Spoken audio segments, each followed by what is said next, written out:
The line between archaeology and conspiracy is so blurred that sometimes it's hard to tell the difference. Now take a ride with me through some of the greatest conspiracies and cover-ups in the world of bad archaeology.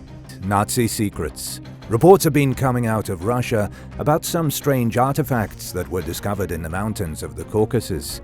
A briefcase was supposedly found containing 2 strange skulls. The people who found the briefcase also found Nazi memorabilia, suggesting that the artifacts came from the Ahnenerbe. The treasures may have been lost during a secret expedition into the mountains during World War II. It's unclear how authentic the discovery is.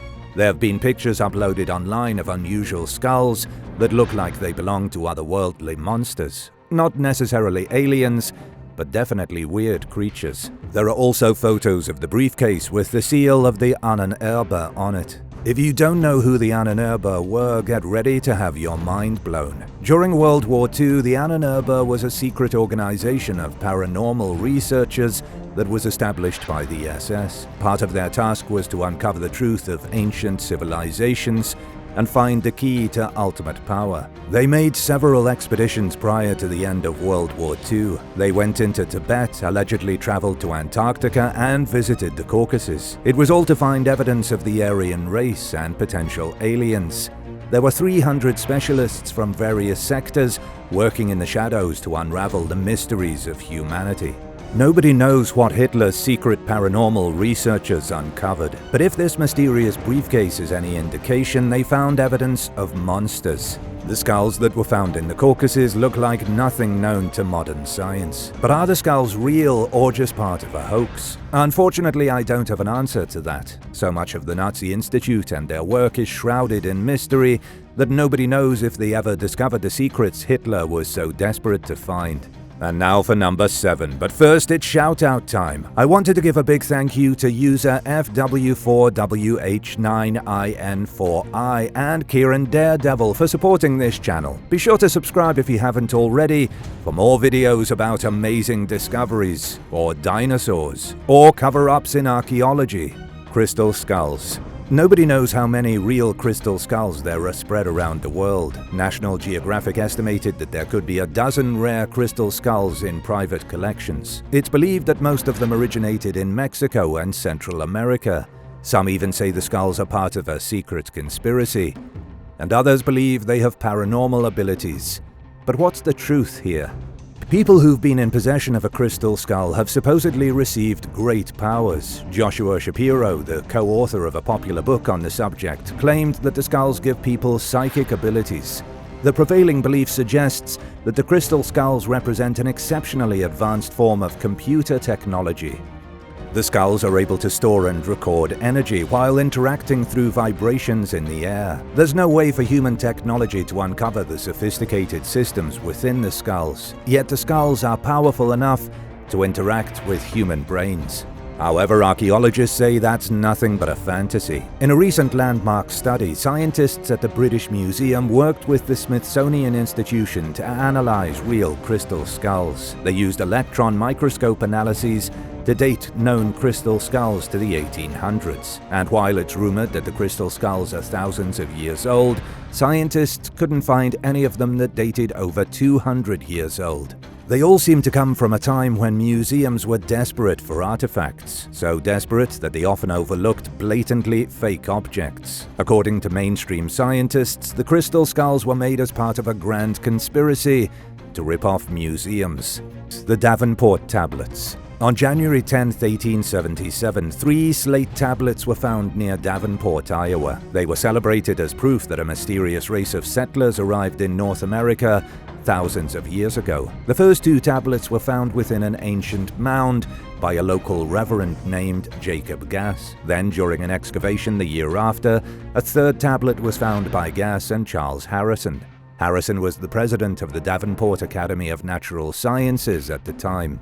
Within the mound, they also found human skeletons, shells, and copper axes. The belief among those at the Davenport Academy was that the mound was left behind by a group of Europeans who landed in America at some point in the distant past. They assumed that it was thousands of years ago, maybe as far back as the Roman period. The tablets were especially confusing because they were covered in strange letters that nobody was able to decipher. The issue was that outside the Davenport Academy, scientists didn't think they were real. As scientists from other places in America started to get involved, it became apparent that there was a conspiracy going on. The tablets were fake and had been purposely placed inside an ancient Native American mound. Over a century has gone by and it's still not entirely obvious what happened. The leading hypothesis is that Gass and scientists in Davenport faked the artifacts to discredit Native Americans. Many people didn't believe that Native Americans were capable of creating complex structures. The conspiracy was initiated to give credit to a mysterious race of Europeans instead of actual Native Americans. The alien tomb. The Peruvian government is being accused of covering up an ancient alien tomb. 6 alien corpses were allegedly discovered in a secret burial ground near the famous Nazca lines. Then, the government lied about it. The discovery was announced in 2018. A group of various researchers, including scientists from Russia, unearthed 6 mummies from the 6th century AD inside a lost tomb. There were 4 male mummies, 1 child and 1 woman. Each mummy was found with 2 arms and 2 legs, along with all the other normal bits you'd expect a person to have. Only they looked too strange to be human. Plus, they only had 3 fingers on each hand. One of the mummies was taken back to a laboratory where Russian scientists studied its biology. Professor Konstantin Korotkov from the Russian National Research University claimed that the mummies are of non-human origin. The DNA tests showed that the mummies have 23 pairs of chromosomes just like humans. However, their anatomic structure is vastly different. Their bones aren't quite shaped the same. They have all the normal attributes of people, except they're slightly different. The Russian scientists said that the results of their study are exactly what they'd expect when looking at a different race of humans, or if they were looking at a race of aliens closely related to humans. Could these mummies be proof that human life is the result of an alien genetic experiment? The World Congress on Mummy Studies says there's no way that's the case. They described the findings as fraudulent. They even went as far as to label the whole discovery an irresponsible campaign of organized disinformation. Mainstream scientists said that the mummies are fakes, all of them. Experts claim that the bodies were fabricated using real mummified remains to make them look more authentic. Top scientists in Peru claim that the Russian researchers are part of the vast criminal conspiracy. They may have desecrated real human bodies to create believable fake aliens. If you're not sure who to believe, let me give you a bit more information. Those who support the discovery include Mexican paranormal writer Jaime Maussan, who you're going to hear more about later. British UFO enthusiast Steve Mera also believes that the aliens are real. Professor Konstantin Korotkov himself was widely criticized in 2008 for his invention of a camera. He claimed that his camera was able to photograph the human soul. Faking the crucifixion.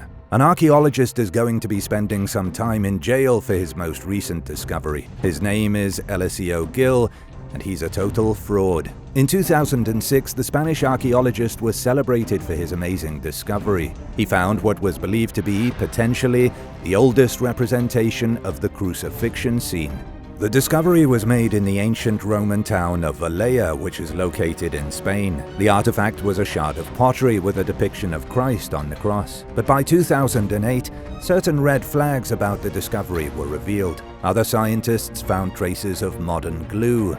There were also obvious flaws, such as the script on the pottery mentioning gods that never existed. In the end, the archaeologist was found guilty of one of the greatest falsifications of archaeological material from the Roman world. Eliseo Gil was sentenced to 2 years and 3 months in prison for making his fake crucifixion scene. But what do you think his motivation was? Was it money or fame? Let us know your thoughts in the comments, and don't forget to subscribe. The Submerged Pyramid. There's evidence that the pyramids of Giza and the Great Sphinx were once submerged under an immense amount of water. But is that evidence reliable, or is this another classic example of wishful thinking? It all boils down to signs of erosion on the Sphinx and the pyramids. Across much of the landscape at Giza, there are subtle signs that the bottoms of the structures were heavily eroded by water. This has led scholars to think that the ancient necropolis was submerged for a time. But for how long? Nobody's sure. The issue is that the evidence isn't compelling enough to convince everyone. Now, though, a new discovery has been made that could change everything. Archaeologist Sharif El-Morsi has been working at the pyramids for over 20 years. He and his colleagues uncovered a mysterious fossil at the Giza Plateau that helps the theory of a submerged Egypt. Sharif El-Morsi is hardly the first researcher to discuss the possibility of the pyramids being flooded a long time ago. One of the first popular experts to put forward the theory was Dr. Robert M. Schoch in the early 1990s. He proposed that the Sphinx is way older than the accepted narrative claims. He believes that based on erosion patterns on the base of the Sphinx, the monument was built up to 11,000 years ago. But mainstream scientists say it was only built 4,500 years ago. That's a major discrepancy. But what about that fossil that's been found? The fossil is that of an ancient echinoid, aka a sea urchin. So what in the world was a sea urchin doing buried in the sand near the pyramids? Sharif and his colleagues say that the sea urchin is direct evidence of a flood after the pyramid was built. However, skeptics say that's nothing but fake archaeology. The limestone in which the fossil was found dates back 30 million years to a time when all of Egypt was covered by an ocean. You can see the issue with the discovery. Yes, it's a fossil that indicates Egypt was underwater. It could be used as an argument to support that the pyramids were flooded. However, it's more likely that the fossil is millions of years old and has nothing to do with the pyramids. Number 2. The Etruscan warriors. In the 1910s, 3 ancient sculptures were put on display at the Metropolitan Museum of Art in New York. It was believed that the statues came from the 5th century BC. In reality, though, they were fakes. But the museum didn't figure that out for 28 years. The man blamed for the incredible mess-up was John Marshall, the curator who acquired the artifacts. John once wrote that no other artifacts matched the importance of the statues. He said that the pieces challenged the known history of ancient Italy. And luckily for John, he escaped embarrassment by dying before the artifacts were revealed as forgeries. But how does bad archaeology like this even happen? The statues came from an artifact dealer named Pietro Stettiner, and they were acquired between 1915 and 1921. He claimed that they were unique examples of Etruscan art. The Etruscans were the people who dominated much of Italy prior to the rise of Rome 2,500 years ago. The thing about the statues was that they had obvious Greek influences. They seemed to be evidence of cooperation between the Etruscans and Greeks, suggesting that the two cultures were closer than anyone realized. These statues were also impressive because of their size. They were huge, standing 8 feet tall, and they were preserved in almost perfect condition. No other statues have ever been found to rival the pristine shape of the Etruscan warriors. From the very first day they were put into the museum, many were suspicious that the statues were too good to be true. What happened next wasn't a good look for the curators of the museum. Experts continue to explain away people's doubts in the same way a conspiracy theorist might try to explain why they know the Earth is flat. They were even pompous about it. In 1921, supposed art historian Gisela Richter went a little overboard. She published her opinions about the Etruscan warriors, saying they were likely nothing more than representations of gods. She said they likely came from a great altar that was used in mysterious rituals. The museum's experts overlooked the flaws of what are now known to have obviously been fakes. This is a real lesson in how stubborn even respectable archaeologists can be. The museum was aware the whole time that the artifacts were dubious, but still, it took them 30 years to admit they had fakes in their collection. Fake aliens. 2 supposed alien bodies were presented to the Mexican Congress in September 2023. The leader behind the incredible display was Jaime Maussan.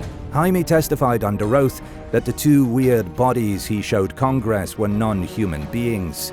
He claimed them to be aliens, creatures with 3 fingers and tiny bodies. The hearing was a huge deal, making international news for weeks. Jaime and his host of experts showed supposed proof revealing X-ray images of the aliens' internal organs. They put on a very convincing show. They captured the imaginations of millions and got people talking about the potential of alien life.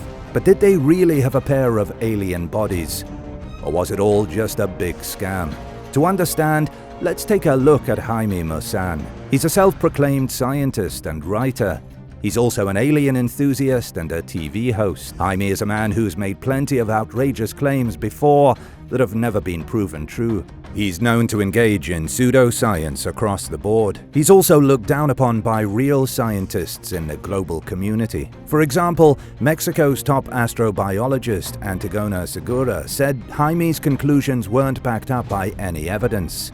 Antigona also called the entire hearing shameful. Things get even weirder when you start to look at the claims Jaime made. He said that researchers from the National Autonomous University of Mexico radiocarbon dated the remains, and the dating placed the aliens at being 1,000 years old.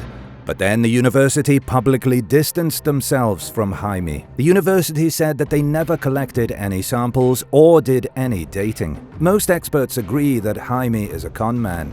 Julieta Fierro from the Institute of Astronomy in Mexico said, and I quote, "Of course it was all made up. The bigger question here is why would the Mexican Congress allow a known fraudster to put on a show with 2 fake alien bodies? Was it a way to distract the public from something more important, like maybe the real aliens the government is supposedly hiding?" What do you think are the biggest hoaxes being pulled right now in the world of archaeology and history? Let us know your thoughts in the comments down below, and if you enjoyed this video, be sure to leave a like and subscribe to the channel. Thank you so much for watching, and we'll see you in the next one. Bye.